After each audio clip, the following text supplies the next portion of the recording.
Tomorrow marks exactly 1 week since 1/3 of the public service walked off the job on strike because of what their union says is a substandard offer from the federal government. The issue, as you heard there, continues to dominate debate in the House of Commons on Parliament Hill, and Canadians across this country continue to see delays when it comes to processing their passports, immigration services or hearings, and filing income taxes and potentially getting your return. So what will end this strike? Let's bring in MPs to talk about that. Greg Fergus is the Parliamentary Secretary to the Treasury Board President.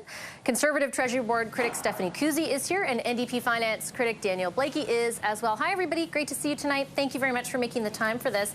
Mr. Fergus, I'll start with you. Day 7, we've just said, has now come and gone of this strike. Why hasn't your government been able to get a deal? Well, because they're still at the negotiating table. When these negotiations started, there were overall close to 600 demands which were put on the table. A lot of these irritants have been reduced, and we're down to the last handful. And the thing that I'm happy to say is that both parties are still at the table. They're negotiating in good faith, and I remain confident when both parties approach it with good faith that we'll come to a negotiated agreement.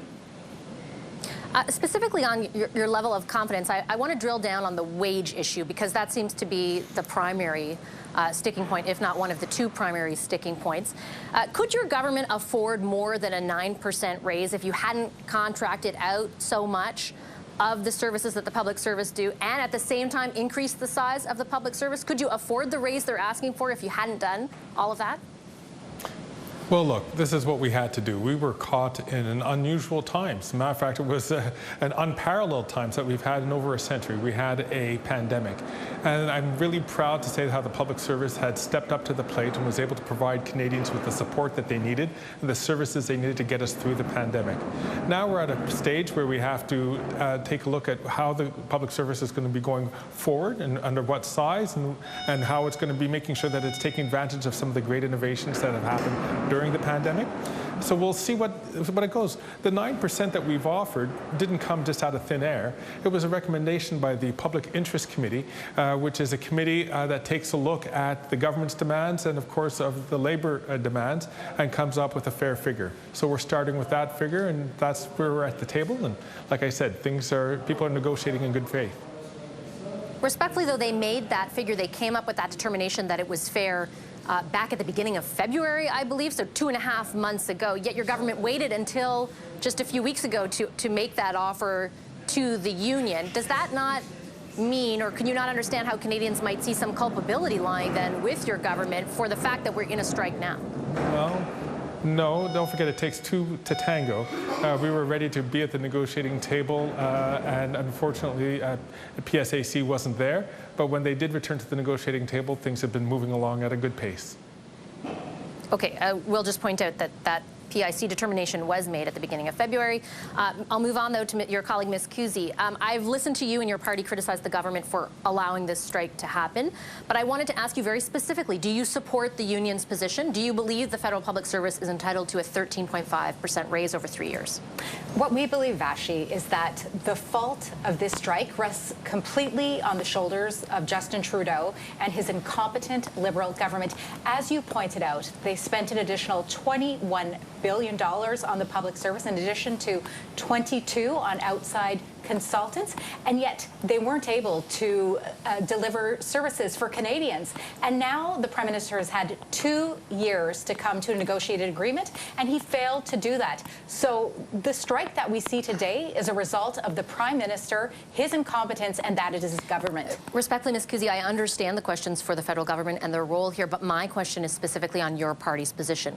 Do you support PSAC's position that they would like to see a 13.5% raise over 3 years, that is commensurate with the rate of inflation, and it will help offset inflation for the federal public service? Should the government capitulate on that? Vassy, we heard it from the Prime Minister in the opening clip. He is the one who is at the negotiating table, so he is the one who must evaluate what is necessary in an effort to end this strike. I'm not going to comment on hypotheticals, because this rests squarely on Justin Trudeau and his incompetent government. I'm not absolving them in any way of their role in these negotiations, and you heard me question Mr. Fergus. I've questioned Minister Fortier multiple times on their position. I don't think it's a hypothetical, though, to ask what the Conservative Party supports. You're very critical of the government, I understand that. Do you support the union's position that they should get a 13.5% raise? Why won't you answer that? As long as the strike is ongoing, as long as they continue to be at the negotiating table, it is a hypothetical. And as such, we will rest the blame with the Prime Minister and with the Liberal government and their incompetence, Vassy. Okay, I'm just going to register that that's not an answer to the direct question, but I understand the point you're making. Mr. Blakey, I wanted to move over to you and ask you, I heard Mr. Singh very specifically call for the Prime Minister to insert himself in these negotiations, to involve himself, and like your colleague, Ms. Kuzi, your party is pinning the blame on the Prime Minister here. What will him being involved in all of this actually accomplish? Well, I think what we're starting to see from the union is a lot of criticism of Mona Fortier, and sometimes personalities do become a problem.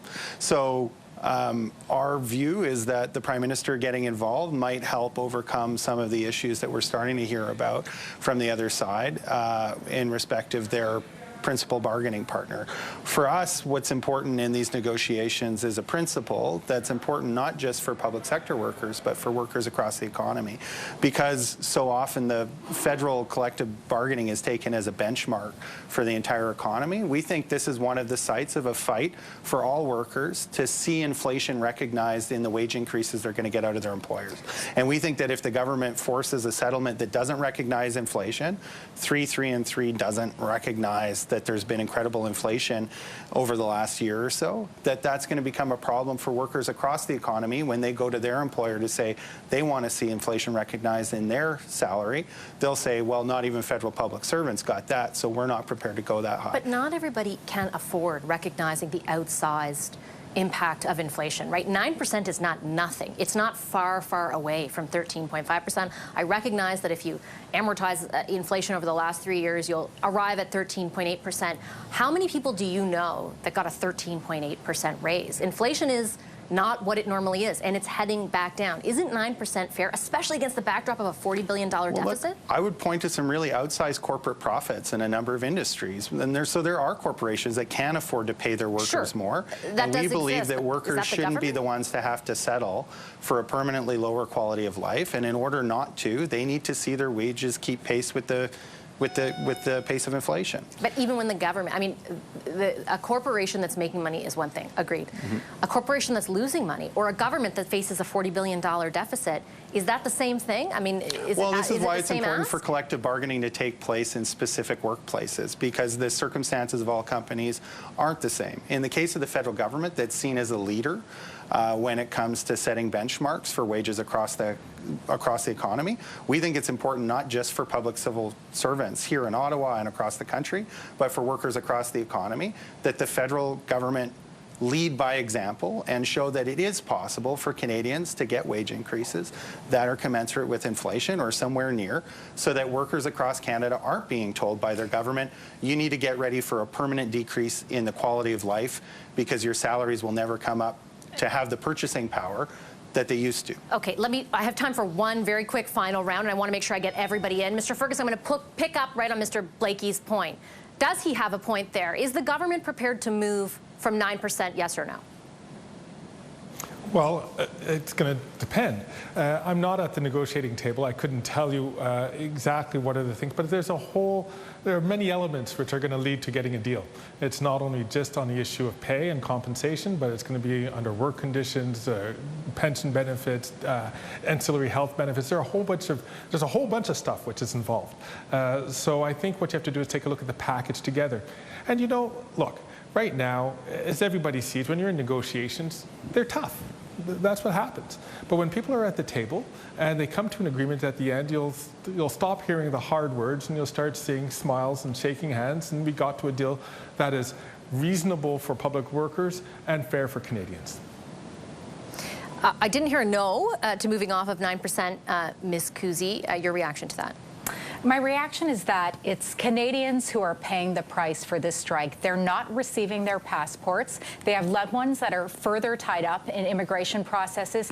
And now there's complete uncertainty around tax time and when they will have their tax returns processed and when they will receive their refunds. So again, the Prime Minister's incompetence, the incompetence of this Liberal government, it's Canadians who pay the price in addition to the public service, Vassy. 9% wasn't a no, Mr. Blakey. It also wasn't a yes, and you heard Mr. Fergus say it's a suite of measures. Does he have a point there? Can you offset perhaps not a 13.5% raise with a lot of other stuff that the unions? Well, there's certainly a lot else going on, and I think one of the ways that Minister Fortier exacerbated the situation was in December with the back to the office order.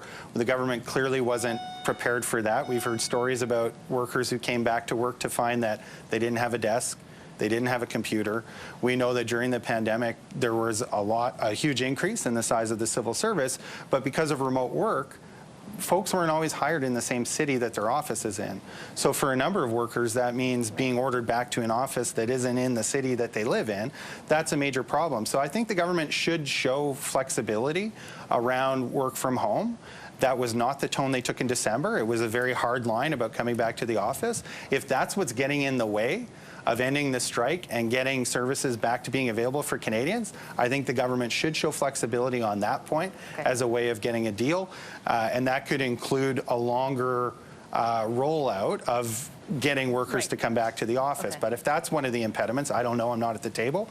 I think, we just had a couple of years with a pretty flexible work from home schedule. If we got to do that for a little bit longer to get a deal and get folks back to work right now, I don't like to think that that's one of the impediments. We'll see. I mean, their letter yesterday